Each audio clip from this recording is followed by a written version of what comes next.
बिस्मिल्लाहिर्रहमानिर्रहीम अस्सलाम वालेकुम रहमतुल्लाहि व बरकातहू। प्यारे नाज़रीन, कैसे हैं आप सब लोग। उम्मीद करता हूँ कि अल्लाह पाक की रहमतों के ज़रिए से खैर वाफ़ियत से होंगे। दोस्तों, सर्दियाँ हों और सरसों का साग ना बने, ये हो ही नहीं सकता। सरसों के साग की बहुत ही आसान तरीन रेसिपी लेके मैं हाज़िर हूँ। बहुत ही सादा लफ्ज़ों में समझाऊँगा, बहुत ही ज़बरदस्त तरीके का साग बनेगा। सबसे पहले आपने 2 किलो तकरीबन जो है वो साग लेना है, नरम वाला साग लेना है। सरसों बाज़ार में आम मिल रही है और बहुत ही ज़बरदस्त किस्म की सरसों मिल रही है। अगर आप किसी गांव और देहात में रहते हैं तो वहाँ पे तो आपको बहुत ही आला किस्म का साग जो है वो मुयस्सर होता है। तो ये साग जो है सरसों का आपने बारीक बारीक काट के इसको अच्छी तरह से धो लेना है, वाश कर लेना है। वो मैंने एक रेसिपी में पहले बताया हुआ है कि पत्तों वाली जो भी सब्जियां हों उनको आपने खुले पानी में धोना है और अच्छी तरह से धोना है। इसी तरह से आपने बारीक काट लेनी है पालक। पालक जो है ये एक गट्ठी आप लेंगे, इसको भी आपने इसी तरह से साफ़ करके वाश करके इस पे डाल देना है और आग जला देनी है। 10 से 12 मिर्चें मेरे पास थी सब्ज़ वाली, वो मैंने डाल दी हैं। देखें जैसे जैसे साग पक रहा है ये इसका पानी जो है वो निकलना शुरू हो गया है और ये श्रिंक होना शुरू हो गया है। जब आप देखेंगे ना कितना ज़्यादा था, लेकिन आहिस्ता आहिस्ता पकते पकते आप देखेंगे कि कितना कम हो गया है। दोस्तों, अगर आप लोगों को मेरी रेसिपीज़ जो है अच्छी लगती हैं, आपको लगता है कि ये ऑथेंटिक होती हैं, आपको लगता है कि ये अच्छी वाली होती हैं, तो मेहरबानी करके मेरे चैनल को ज़रूर सब्सक्राइब कर लें।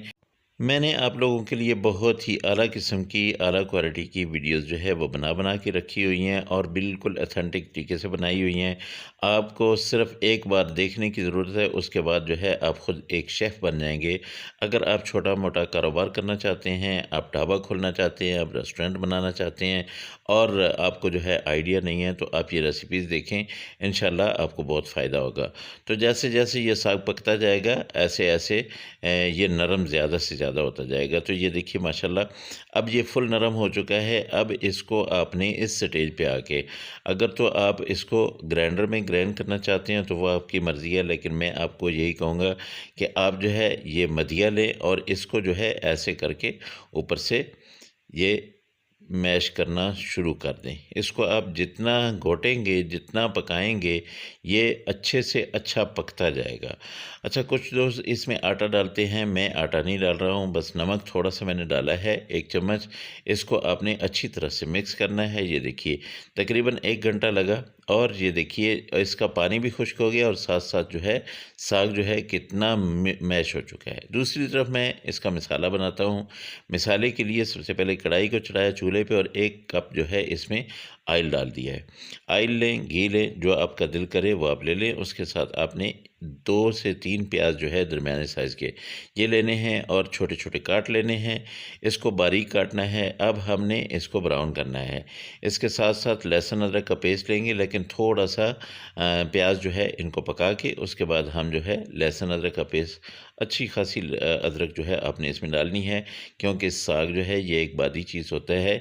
इसमें आयरन तो बहुत मिकदार में होता है, लेकिन ये बादी होता है, तो इसलिए आपने जो है अदरक काफ़ी ज़्यादा मिकदार में डाल दें, लहसुन भी डाल दें और इसको जो है ये तकरीबन 3 चम्मच है, 3 चम्मच मैंने लहसुन अदरक का पेस्ट डाल दिया है। अच्छा, साग को अगर देखा जाए तो वो 2 किलो के करीब करीब जो है यानी पालक और जो सरसों का साग है ये 2 से ढाई किलो है, तकरीबन 2 से ज़्यादा ही है।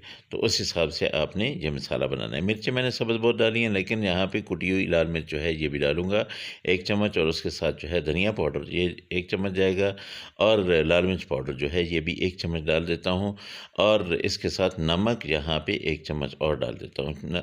अगर सिर्फ़ मैं बना रहा होता पालक तो मैं नमक बहुत कम डालता, लेकिन अब चूँकि पालक के साथ साथ जो है सरसों भी है, तो उसके लिए मुझे नमक जो है यहाँ पे और डालना पड़ा है। ये मसाला इसमें थोड़ा सा पानी डाल के इसको मैं अच्छी तरह से पका लूँगा।